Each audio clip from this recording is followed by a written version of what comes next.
Assalamualaikum warahmatullahi wabarakatuh.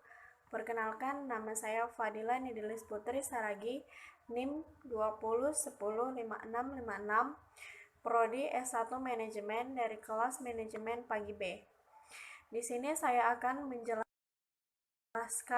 materi yang telah diberikan Bapak Sudung Simatupang, yaitu tentang bagaimanakah implementasi komputerisasi pada mahasiswa di saat COVID-19, tentang kekayaan intelektual dan budaya teknologi.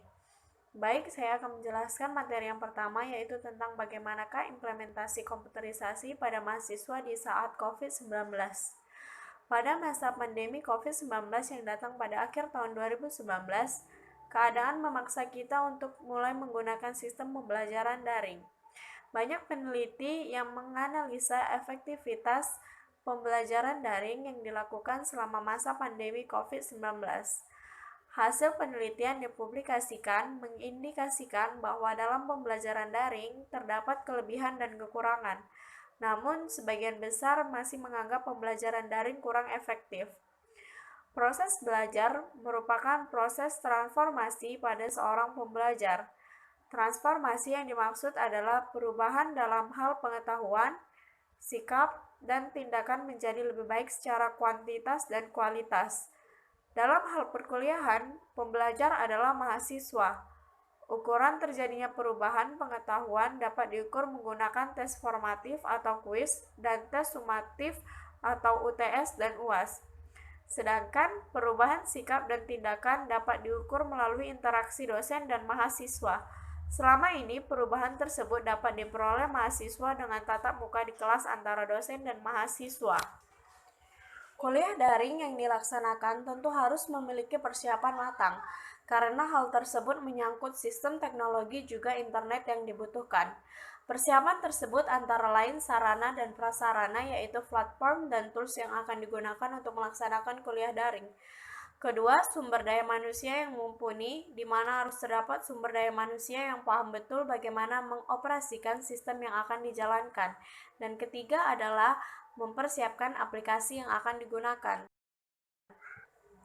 Saat ini, tersedia beberapa platform maupun aplikasi yang dapat digunakan oleh mahasiswa dan dosen melaksanakan kuliah daring. Platform yang paling sering digunakan misalnya ada Zoom Cloud Meeting, Google Classroom, maupun sistem kuliah daring yang diciptakan oleh masing-masing perguruan tinggi. Melalui platform tersebut, para mahasiswa dapat menerima materi yang dikirimkan oleh dosen, mengumpulkan tugas, juga mendengarkan penjelasan dosen melalui video conference. Kesimpulannya pada materi pertama yaitu, teknologi daring merupakan solusi utama dalam menghambat penyebaran virus corona atau COVID-19. Namun, aktivitas tetap berjalan secara normal. Baiklah, saya akan melanjutkan materi yang kedua, yaitu tentang kekayaan intelektual. Pengertian hak atas kekayaan intelektual atau haki merupakan hak eksklusif yang diberikan suatu hukum atau peraturan kepada seseorang atau sekelompok orang atas karya ciptanya sehingga terlindunginya hasil karya dari sebuah pemikirannya. Teknologi informasi adalah berbagai aspek yang melibatkan teknologi, rekayasa, dan teknik pengelolaan yang digunakan dalam pengendalian dan pemrosesan informasi serta penggunaan komputer, hardware atau software dengan manusia, sosial, ekonomi, dan budaya. Pengertian hak cipta adalah hak eksklusif pencipta yang timbul secara otomatis berdasarkan prinsip deklaratif setelah suatu ciptaan diwujudkan dalam bentuk nyata tanpa mengurangi pembatasan sesuai dengan ketentuan peraturan perundang-undangan. Pengertian hak terkait adalah hak yang berkaitan dengan hak cipta yang merupakan hak eksklusif bagi pelaku pertunjukan, produser fonogram, atau lembaga penyiaran. Dalam pelanggaran hak cipta atau haki, apa yang kamu lakukan apabila melanggar hak cipta orang lain dan apa yang kamu lakukan untuk memperbaikinya? Berikut beberapa ciptaan yang dapat dilindungi. 1. Lagu atau musik. 2. Buku atau pamflet. 3. Fotografi. 4. Gambar yang mencakup sketsa, diagram, dan logo. Lalu, apakah suatu gambar yang di-copy di internet dan dimodifikasi merupakan bentuk pelanggaran hak cipta? Gambar yang dimaksud antara lain motif, diagram, sketsa, logo, unsur-unsur warna, dan bentuk huruf indah. Perlindungan hak cipta atas ciptaan gambar berlaku selama hidup pencipta dan terus berlangsung selama 70 tahun setelah pencipta meninggal dunia, terhitung mulai tanggal 1 Januari tahun berikutnya. Sedangkan yang dimaksud dengan pencipta adalah seseorang atau beberapa orang yang secara sendiri-sendiri atau bersama-sama menghasilkan suatu ciptaan yang bersifat khas dan pribadi. Apabila kita melanggar hak cipta orang lain, kita perlu mengintrospeksi diri atas kesalahan yang telah dilakukan dan meminta maaf kepada orang yang telah dilanggar haknya dan merubah kebiasaan buruk supaya cepat sadar dan berbenah diri. Sebelum menggunakan sebuah gambar yang bukan milik Anda, usahakan untuk terlebih dahulu selalu mencari informasi, mengetahui apakah yang bersangkutan, dan mengetahui apakah pemilik gambar menyediakan lisensi atau izin kepada orang lain, baik dengan berbayar dan non-bayar, atau gambar-gambar yang merupakan public domain atau melalui lisensi Creative Commons. Jadi, dapat disimpulkan bahwa gambar merupakan ciptaan yang dilindungi oleh hak cipta, yaitu hak eksklusif pencipta yang timbul secara otomatis berdasarkan prinsip deklaratif setelah suatu ciptaan diwujudkan dalam bentuk nyata. Dan jika perbuatan mengkopi dan memodifikasi gambar itu termasuk ke dalam perbuatan yang dikecualikan sebagai pelanggaran hak cipta, maka Anda tidak melanggar hak cipta pencipta menurut Undang-Undang Hak Cipta. Baiklah, saya akan melanjutkan materi yang ketiga, yaitu tentang budaya dan teknologi.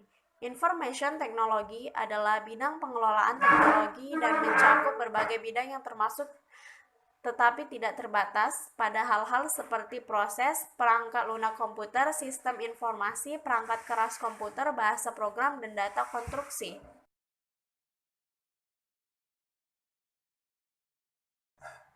Bagaimana perkembangan information technology?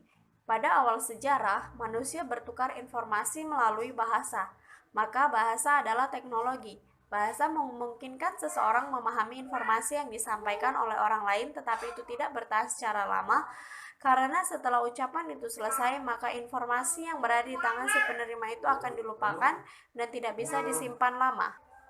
Selain itu, jangkauan suara juga terbatas. Setelah itu, teknologi penyampaian informasi berkembang melalui gambar. Dengan gambar, jangkauan informasi bisa lebih jauh. Gambar ini bisa dibawa-bawa dan disampaikan kepada orang lain. Selain itu, informasi yang ada akan bertahan lebih lama. Beberapa gambar peninggalan zaman purba masih ada sampai sekarang, sehingga manusia sekarang dapat mencoba memahami informasi yang ingin disampaikan pembuatnya. Seberapa penting information technology bagi manusia? Bayangkan, pada zaman sekarang kita tidak dapat mengetahui perkembangan teknologi atau tidak memiliki perangkat teknologi.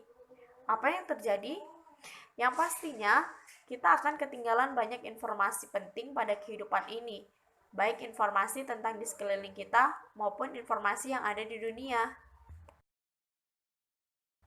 Nah, jadi kesimpulan dari materi yang ketiga yaitu informasi seputar budaya dapat dengan cepat tersebar luas. Information technology menjadikan kita menjadi manusia yang peduli akan perkembangan budaya pada sekitar kita, bahkan seputar negara-negara lain. Information technology dapat dijadikan sebagai salah satu alternatif untuk mencari tahu tentang asal budaya yang melekat pada diri kita. Dengan semakin besarnya perkembangan information technology, kita dituntut harus tetap menjaga etika di dalam pencarian atau penyebaran informasi. Masyarakat dituntut harus lebih bijaksana dalam menyaring atau menyebarluaskan informasi pada kalangan lain. Jadi, intisari atau kesimpulan dari 3 materi tersebut ialah perkembangan teknologi yang semakin pesat saat ini membawa banyak perubahan dalam hidup manusia, tidak terkecuali dalam hal interaksi antar manusia. Kemajuan teknologi membuat komunikasi menjadi semakin mudah. Saat tidak dapat bertemu secara langsung, kita tetap dapat menjalin komunikasi. Adanya fasilitas-fasilitas untuk berkomunikasi seperti media sosial dan instant messenger yang bisa digunakan untuk chatting membuat smartphone banyak diminati oleh kaum muda. khususnya remaja. Apalagi saat ini sudah banyak aplikasi untuk berkomunikasi yang bisa diunduh secara gratis dengan fasilitas yang lebih lengkap seperti mengirim foto dan pesan suara.